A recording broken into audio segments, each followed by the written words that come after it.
Shri Venkateswara gold తాకట్టులో ఉన్న మీ బంగారాన్ని విడిపించి కొనబడును. టీవీ మీడియా ప్రేక్షకులకు స్వాగతం, సుస్వాగతం.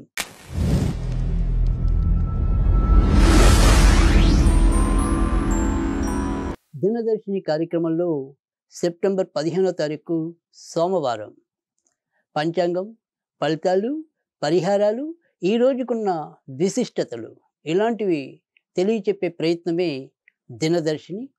ఈ దినదర్శిని కార్యక్రమంలో ఈరోజు మరి సూర్యోదయం ఎన్నింటికి అనుకుంటే కనుక సూర్యోదయం 6 గంటల 8 నిమిషాలకు, సూర్య అస్తమం అనేది సాయంకాలం 6 గంటల 15 నిమిషాలకు ఉంటుంది. ఇక బ్రహ్మముహూర్తం అనేది మనం రోజు చెప్పుకుంటుంటే 4 గంటల 33 నిమిషాల నుంచి 5 గంటల 20 నిమిషాల వరకు ఉంటుంది. తిథి విషయానికి వస్తే కనుక నవమి అర్ధరాత్రి 1 గంట 32 నిమిషాల వరకు, అంటే తెల్లవారితే 16వ తారీఖు వరకు. తదనంతరం మనకి దశమి తిథి రావటం అనేది అయితే ఉంటుంది. ఇక నక్షత్రంలోకి వచ్చేప్పటికి మృగశిర నక్షత్రం ఉదయం 7 గంటల 31 నిమిషాల వరకు ఉంటుంది. తదనంతరం ఆరుద్ర నక్షత్రం రావటం అనేది కూడా జరుగుతుంది. ఇక దినసరి యోగాల్లో చూసినట్టయితే కనుక వ్యతిపాత యోగం అనేది రాత్రి అంటే అర్ధరాత్రి 2 గంటల 35 నిమిషాల వరకు, అంటే తెల్లవారితే 16వ తారీఖు వరకు ఉంటుంది. తదుపరి వారియానా యోగం అనేది ఉంటుంది. ఇక ఈరోజు మరి ప్రత్యేక యోగాల్లో సర్వార్థ సిద్ధి యోగం అనేది, అమృత సిద్ధి యోగం అనేది కూడా ఉదయం 7 గంటల 31 నిమిషాల వరకు ఉంటాయి. ఇక మంచి ముహూర్తాల్లో అభిజిత్తు లగ్నం అనేది ఉదయం 11 గంటల 47 నిమిషాల నుంచి మధ్యాహ్నం 12 గంటల 35 నిమిషాల వరకు. అమృత గడియలు రాత్రి 9 గంటల 5 నిమిషాల నుంచి రాత్రి 10 గంటల 38 నిమిషాల వరకు.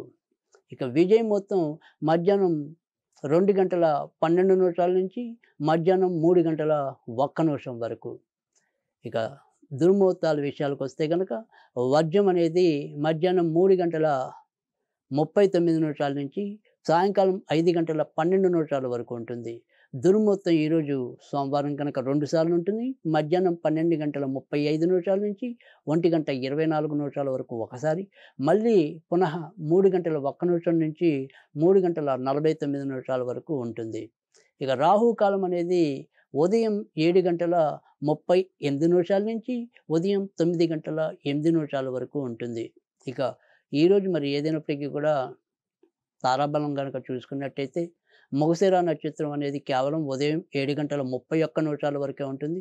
కనుక రోజులో అధిక భాగం అయితే కనుక ఆరుద్ర నక్షత్రం అనేది అయితే ఉంటుంది.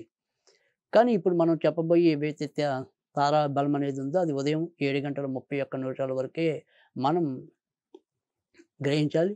ఏదైతే నేను నక్షత్రాలు చెప్పనో ఆ నక్షత్రాల వాళ్ళందరికీ కూడా ఉదయం 7 గంటల 31 నిమిషాల తర్వాత తారాబలం బాగుంటుందనేది సూచన.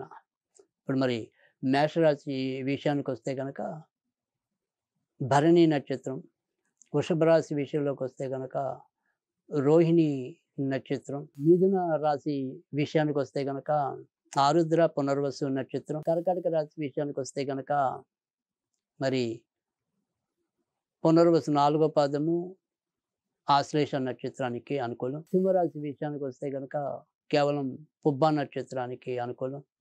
కన్యారాశిలో కేవలం హస్త నక్షత్రానికి అనుకూలం. తులారాశి విషయానికి వస్తే కనుక స్వాతి, విశాఖ 1, 2, 3 పాదాలకు అనుకూలం.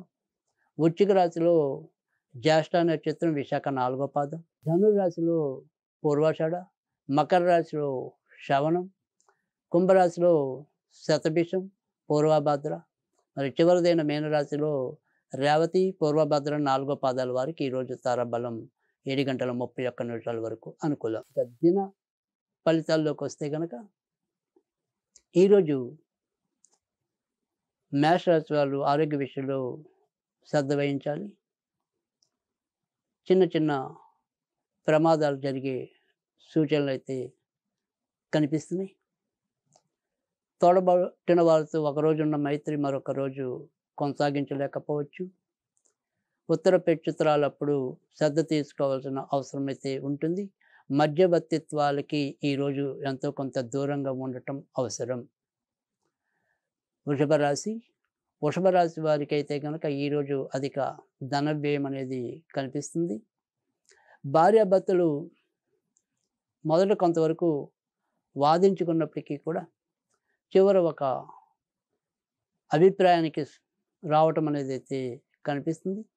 దూర ప్రయాణాలు చేయాలి అనుకుంటే కనుక సాధ్యమవుతుంది. మిథున రాశి. మిథున రాశి వారికి అయితే కనుక ఈరోజు శారీరకంగా అలసట పెరగటం అనేది ఉంటుంది. ఎంత జాగ్రత్తగా ఉందాము అనుకున్నప్పటికీ కూడా ఖర్చులు తప్పించుకోలేని పరిస్థితి. విదేశాలకి వెళ్ళాలి అనుకుంటే కనుక సాధ్యమవుతుంది. మేనమామలు మేనత్తలు వల్ల ఏమైనా సరే చిన్న చిన్న చికాకులు ఏర్పడడానికి గొంతు సంబంధించినవి, శ్వాస సంబంధించినవి అనారోగ్యాలు కలగచ్చు. కర్కాటక రాశి. కర్కాటక రాశి వారు ఏదైనప్పటికీ కూడా ఈరోజు ఎక్కువ శాతం మంచి ఫలితాలు పొందుతారు.